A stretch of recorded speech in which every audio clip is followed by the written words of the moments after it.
Olá, amigos e amigas do nosso canal Fé Sem Política, sejam todos bem-vindos para mais este vídeo, em especial você que está chegando pela primeira vez do nosso canal. Hoje nós vamos fazer mais um review de Bíblias, desta Bíblia católica aqui, Bíblia Sagrada de Aparecida. Bom, essa Bíblia de Aparecida é publicada pela editora Santuário, que é uma editora católica dos Redentoristas, Congregação do Santíssimo Redentor. A tradução dos originais, as introduções aos livros, as notas explicativas e passagens paralelas são todas feitas pelo biblista renomado redentorista chamado Padre José Raimundo Vidigal, né? Aliás, muito elogiado pelo próprio Johann Konings, exegeta jesuíta também. Esta minha edição é de 2018, né? Bom, vamos mostrar ela aqui. A capa é simples, tá, gente? Ó, papel simples. Bem... Aqui nós temos Bíblia Sagrada de Aparecida, aqui do lado, Bíblia Sagrada de Aparecida e o logo da editora Santuário, tá bom? O que mais que a gente vê aqui? Tem alguns mapas aqui no começo, aqui ó, de boa grafia e visualização, ó. O que é interessante dessa Bíblia aqui, que eu gostei bastante, que o padre Johann Konings elogia também, é a fonte, que tá, ó. A fonte é essa fonte Arial aqui, eles colocam outro nome aqui, mas Padre Johann Konings fala e eu concordo. Eu acho que isso aqui é a fonte Arial, tá bom? Uma letra muito boa, tanto para as notas de rodapé, quanto para o texto.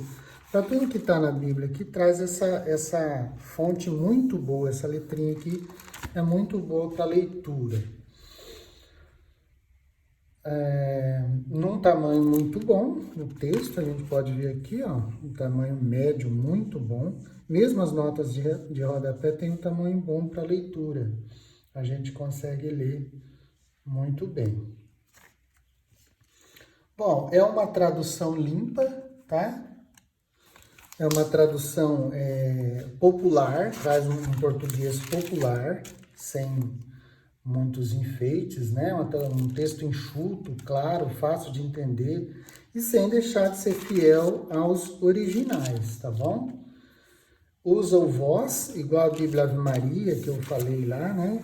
No nosso canal tem lá o vídeo comparando a Ave Maria normal com a Ave Maria de estudos. Dê uma olhada lá se você não viu ainda. Esse vós é um majestático, né? Não quer dizer vós plural, mas é um vós de majestade. Eu explico lá naquele vídeo, sobretudo da Bíblia Ave Maria. Bom, a gente pode ver até um exemplo aqui, o Salmo 63, de 1 a 2, eu até separei aqui, traz um exemplo de uma tradução bem clássica, né? Bonita, lá. Ó Deus, vós sois meu Deus. Eu não sei se vocês vão enxergar, mas olha lá. Ó Deus, vós sois meu Deus, desde a aurora vos procuro. De vós tem sede minha alma, anela por vós minha carne, como terra deserta, seca, sem água. Olha que tradução bonita de se ler, né? E clara, enxuta, um português fácil de entender. Essa capacidade de capital essencial, de forma clara, vemos também nas introduções, nas notas, em tudo dessa Bíblia, né? Nas notas, nas introduções, ela tem essa linguagem enxuta e clara, né? Traduz o nome de Deus por Javé, né? Como faz a Bíblia pastoral. O que a Bíblia, que é mais tradicional, assim, católica, nós temos a Bíblia de Jerusalém, né? Que é muito respeitada pelos biblistas e exegetas. A Jerusalém traz a tradução do tetragrama por Iavé, ou Yahweh, né? Yahweh, Yahweh. A maioria das Bíblias católicas e também protestantes seguem a versão grega do 70, né? Ou Septuaginta, que traduz o tetragrama por Adonai, que quer dizer Senhor, né? No Antigo Testamento e no Novo Testamento nós só temos para Senhor Kyrios, né? Kyrios. Vamos ver o Salmo 106, de 1 a 2, por exemplo. Vou pegar mais um salmo aqui, ó. Que usa bastante tem bastante o tetragrama no original, né? 106. Celebrai a Javé, pois ele é bom, porque eterno é seu amor. Quem pode narrar as façanhas de Javé e proclamar todo o seu louvor? Felizes os que guardam a retidão e praticam a justiça em todo o tempo. E assim vai, né? Lembrai-vos de mim, Javé, pelo amor de vosso povo. E assim vai, traduzindo o tetragrama por Javé. Êxodo 3,14, em paralelo com Apocalipse 1,4, quer dizer, lá no começo da Bíblia aqui. E mais para frente, né, lá no final da Bíblia, aliás, Apocalipse retoma o nome divino, né? Êxodo 3,14, tem a explicação do tetragrama, né? Uma pequena nota aqui, ó. Êxodo 3, versículo 14. Cadê? Deus disse a Moisés: eu sou aquele que sou. E acrescentou: assim dirás aos israelitas: eu sou, mandou-me a vós. Aí tem uma cruzinha aqui que a gente vai ver depois, que as notas de rodapé são, no meio do texto, designadas por uma cruzinha. Ó. Depois a gente vê aqui a nota a Êxodo 3,14. Javé significa ele é. Não é como os deuses. Javé não é como os deuses que simplesmente não existem. Porque Javé é, né? O tetragrama, Deus é. É transcendente e misterioso, mas está presente junto ao seu povo para salvá-lo, como exprime o nome Emanuel, Deus conosco, né? Do qual vai falar mais tarde Isaías, e será retomado pelo Evangelho de São Mateus, né?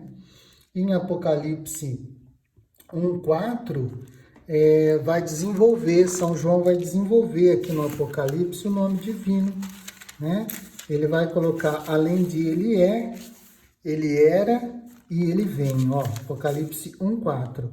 João, às 7 igrejas da Ásia, graça e paz vos sejam dados por aquele que é, que era e que vem, né? Então, ele retoma Êxodo 3,14, que fala que Deus é, né? Javé é, e aqui São João, né? O próprio original bíblico fala, né? Da parte daquele que é, que era, quer dizer, que é no presente, que era no passado e que vem no futuro, né? E aqui a nota fala, né? O nome de Deus revelado a Moisés ele é, Êxodo 3,14. Aqui o nome divino inclui explicitamente o passado e o futuro, aqui em São João, no Apocalipse. Beleza? Vamos retornar aqui. Então, nós temos aqui uma apresentação, que eu sempre falo que é bom ler, né? Você conheceu o projeto, né? Quando começou, lá em 2006, foi já apresentada essa Bíblia. O índice geral, as páginas dos livros, né? Do Antigo e do Novo Testamento, as abreviaturas dos livros bíblicos. Quando a gente lê uma nota, né? Por exemplo, aqui, a gente pega aqui, ó. PR 822 a 31. O que é PR? Então, a gente vai saber aqui, ó. PR, a gente vai saber que é Provérbios, ó. PR, Provérbios. RM, por exemplo, carta aos Romanos, de Paulo, lá no Novo Testamento. Então, isso é importante a gente gravar também, tá? Aqui outras abreviaturas que são citadas nessa Bíblia. Aqui a gente já vê como que é tradicional e está em comunhão com a Igreja e os concílios, ó. Vai citar o Concílio Vaticano II, vai citar alguns santos, né, santos padres, vai citar a Vulgata, vai citar o Catecismo da Igreja Católica, ó, que é abreviado por CIC, Catecismo da Igreja Católica, cita bastante o Catecismo, é interessante essa Bíblia nesse sentido, por isso que eu disse que ela é boa para quem está iniciando, para todo mundo, né, mas em especial para quem está iniciando na leitura da Bíblia, né. Acho que eu não disse ainda, mas vou dizer lá na avaliação. Então, como citar e localizar os textos da Bíblia, vírgula, ponto e vírgula, tal. Isso aqui é interessante também. Por exemplo, Mateus 5,3, MT. A gente tem que saber que é Mateus 5, o primeiro número que aparece é o capítulo.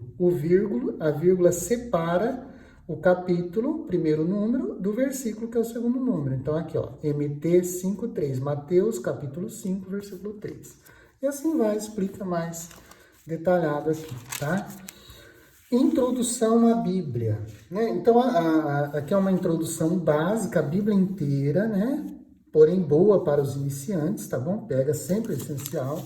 O padre José Vidigal, Raimundo Vidigal, tem esse carisma, né? De resumir bem, resumir de forma sucinta, clara e inteligível, né? Para todos. Muito interessante.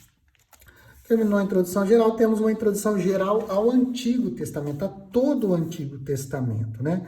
Em comunhão também com a teologia bíblica da Igreja Conciliar, cita o Magistério, Vaticano II, especial a Dei Verbum, que é uma constituição dogmática da Igreja do Concílio Vaticano II, tá? Aqui nós temos uma introdução geral aos 5 primeiros livros da Bíblia, que são Gênesis, Êxodo, Levítico, Números e Deuteronômio. Uma introdução básica, porém traz o mais importante, o essencial a se saber sobre o Pentateuco, né? E só isso aqui, né? Introdução geral ao Pentateuco, e aqui já é a introdução ao Gênesis, tá bom?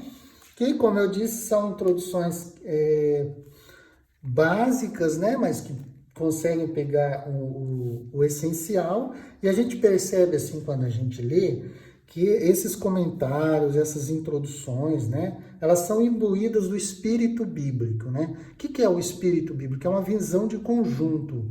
O padre José Raimundo Vidigal tem essa visão de conjunto da Bíblia, né? Vamos dizer assim, essa experiência em Bíblia, né? É muito interessante quando a gente lê esses comentários, né? Do Novo Testamento, eu pessoalmente já li todas as introduções. Do Antigo Testamento, algumas, mas a gente percebe isso, né? Falta do Antigo Testamento para eu ler, aliás. Do Novo Testamento eu já li todas. Interessante ler as introduções para conhecer melhor o livro que você vai ler, tá bom? É uma teologia, assim, nos comentários a gente percebe que é uma teologia interpretada, uma exegese, né, interpretada dentro da própria Bíblia, sem mencionar muitos biblistas, problemas teológicos de interpretação, nada. Não menciona isso, né?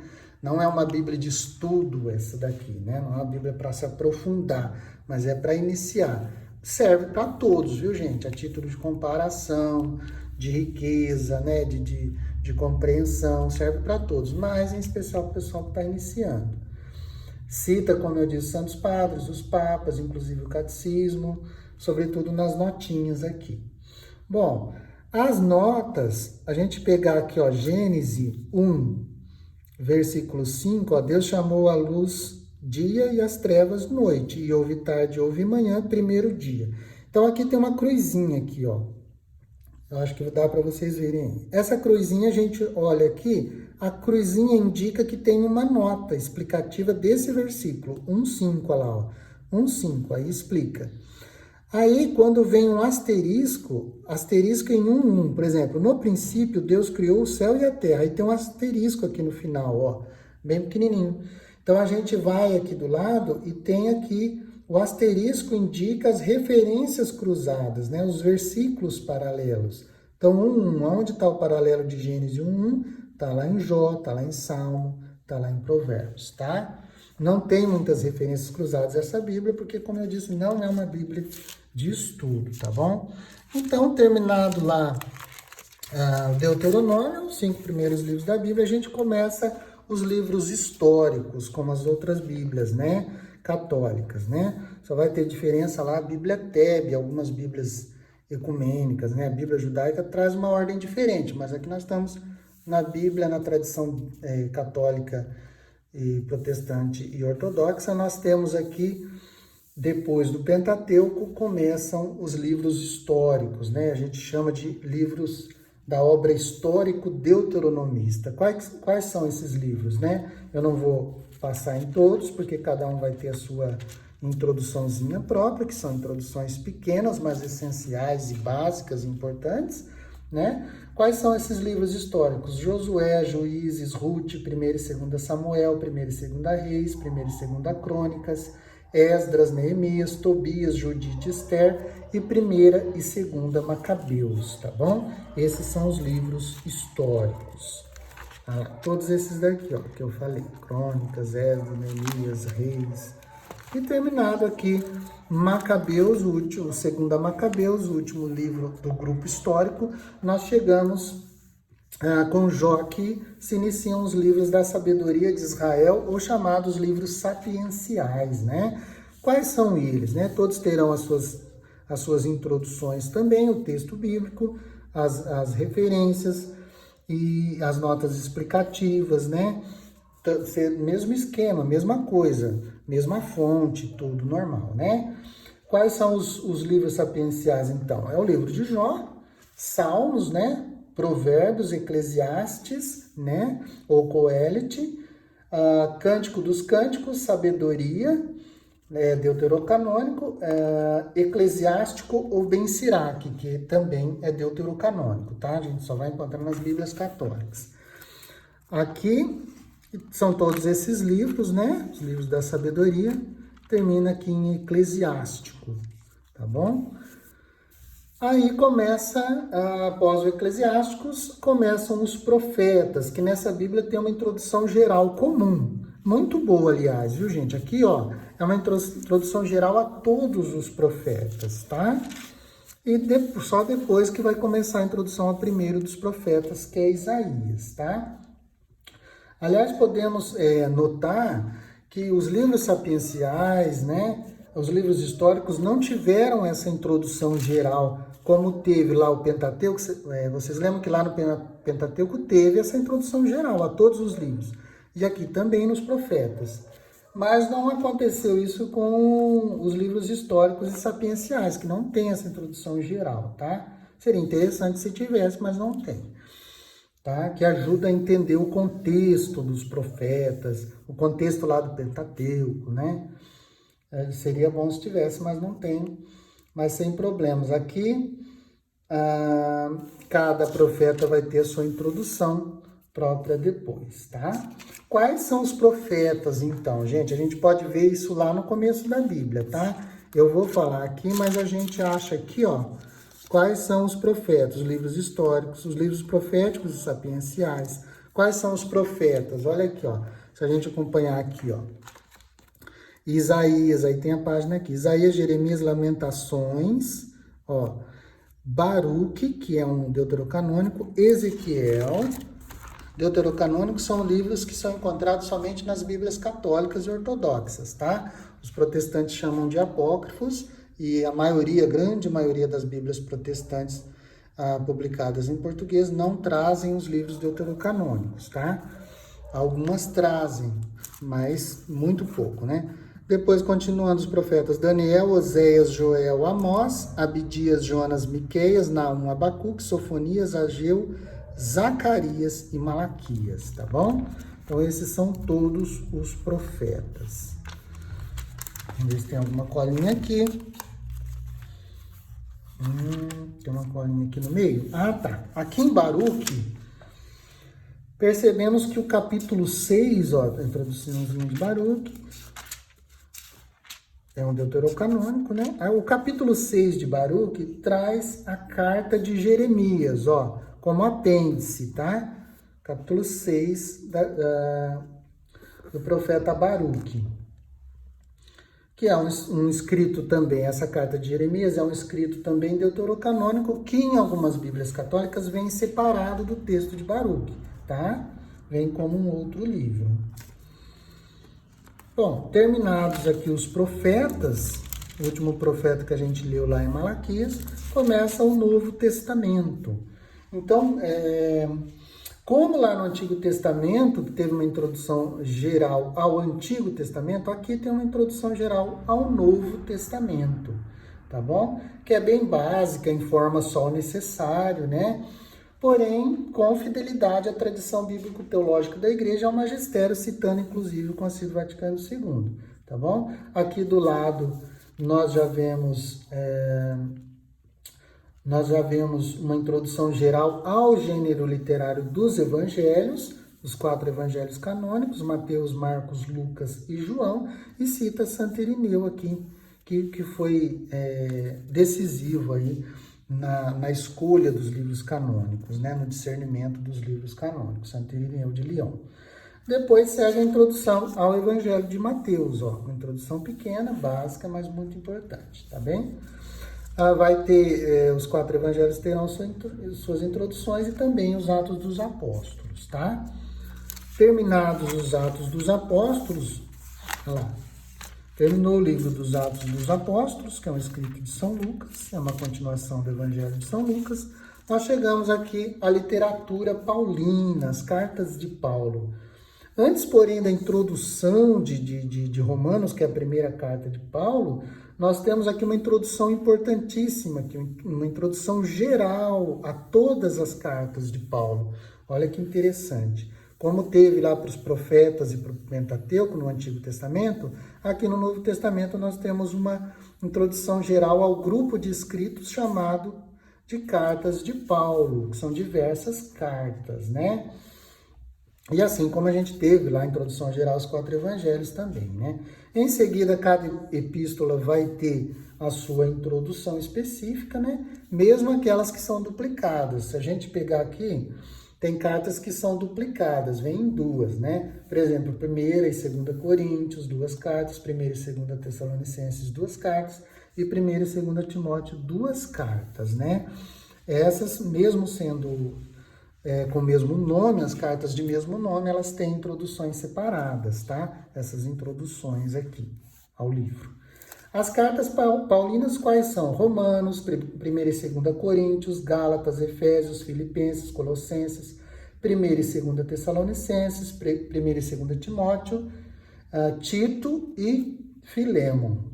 Hebreus, né? A gente tem um caso de Hebreus aqui depois de Filemon, nós temos Hebreus, a carta aos Hebreus, que não é uma carta paulina, né? Ela é uma carta de tradição do círculo de Paulo, mas ela não é em si uma carta escrita por Paulo, né? Hoje é consenso entre os biblistas. Essa carta aos Hebreus, ela é escrita por um companheiro, pelo círculo de Paulo, né? Mas não diretamente pelo próprio Paulo, tá? Aqui nós começamos, então, terminado Hebreus, nós começamos as cartas católicas, né? Que não tem uma introdução geral, ó. Já começa direto a carta de Tiago, tá? Todas as cartas terão as suas introduções próprias, tá? Mesmo as cartas duplicadas. Aqui também nós temos, por exemplo, 1ª e 2ª Pedro e cartas até... E carta triplicada, né? Vamos dizer assim, que é as cartas de João. Tem 3 cartas, 1ª, 2ª e 3ª João. Então, quais são as cartas católicas? Tiago, né? 1ª e 2ª Pedro, 1ª carta de Pedro, 2ª carta de Pedro. Depois nós temos 1ª carta de João, né? A 2ª carta de João e a 3ª carta de João, que são bem pequenininhas, ó. A 2ª é isso aqui, a 3ª só isso aqui, ó, a introduçãozinha e a carta. E depois nós temos a última carta católica, ou universal, ou geral, conforme queira, né? Que chama-se carta de Judas, né? Considerado Judas Apóstolos. E aqui, terminadas as cartas católicas, nós temos o último livro, que é o Apocalipse, que tem a maior introdução, ó. Tem 2 laudas, ó, os 2 versos da folha de introdução, né? Eu acho que devido à dificuldade de interpretação, de tradução, de entendimento do Apocalipse, né? O padre o biblista quis explicar melhor aqui. Aliás, é uma boa introdução, viu, gente? Muito boa. Faz um resumo geral, né, do gênero literário do Apocalipse dentro da tradição profética da Bíblia, né, do Antigo, do Novo Testamento, mesmo dos apócrifos ali da época já do século I depois de Cristo, que é da época dos apóstolos e da segunda e terceira geração cristã, tá? Aqui nós temos o texto do Apocalipse, né? Não tem muitos comentários, não tem muitas referências, também segue o padrão do resto da Bíblia, né? Algumas versões de Bíblias trazem bastantes comentários ao Apocalipse, mas aqui o padre preferiu comentar o básico, né? São comentários acertados, tal, mas são bem poucos, tá? Terminado o Apocalipse, nós chegamos aqui aos suplementos, alguns recursos extras, além do texto sagrado. Aqui termina o Apocalipse.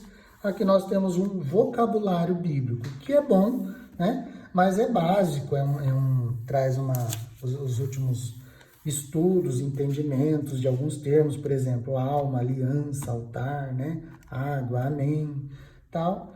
Mas traz poucas referências de versículos. Aqui é para quem está iniciando mesmo, né? Porque se trata de uma Bíblia popular. Está em ordem alfabética, de A a Z, né?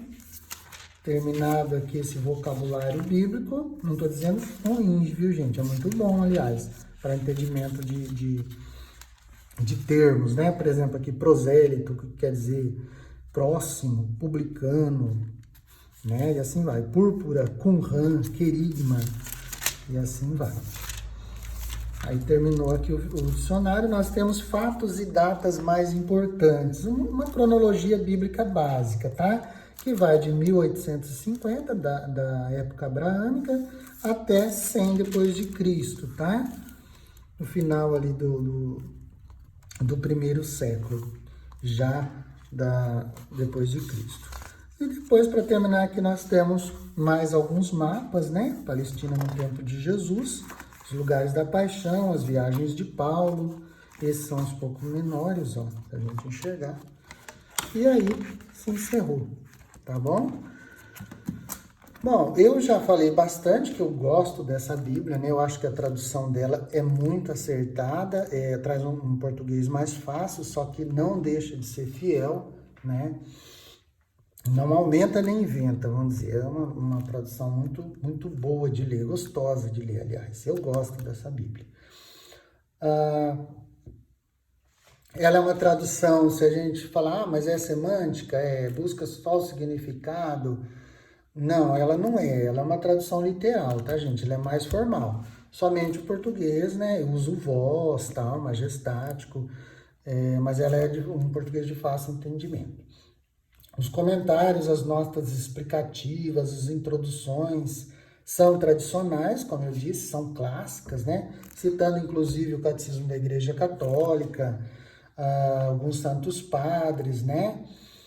E lógico que não é assim, não vamos comparar aqui com a Bíblia de Navarra, por exemplo, né? Que é uma Bíblia de origem espanhola, que está sendo traduzida aos poucos aqui para o Brasil. Não se trata igual essa Bíblia, que a Bíblia de Navarra traz muita informação dos santos padres, né? Dos santos, dos concílios, dos antigos concílios, tal, né? Mas essa aqui é bem básica, né? É o suficiente para uma Bíblia popular de entrada, tá? É ótima, a minha avaliação é ótima para todos, mas em especial para o pessoal que está iniciando aí, como meus amigos me perguntaram aí nos comentários, qual Bíblia que é boa para iniciantes. Então, essa aqui é uma ótima pedida, tá? Eu não disse lá no começo, mas ela tem várias capas, tá? Aqui essa capa bonita da imagem de Nossa Senhora Aparecida, né? Mas tem várias capas, tá bom? Vários tipos de capas, mas muito bom. O padre José Raimundo Vidigal nos presenteou, foi bem acertado aí com essa tradução e esse comentário e esse presente aqui para nós, tá bom? Deus abençoe e fica com Deus.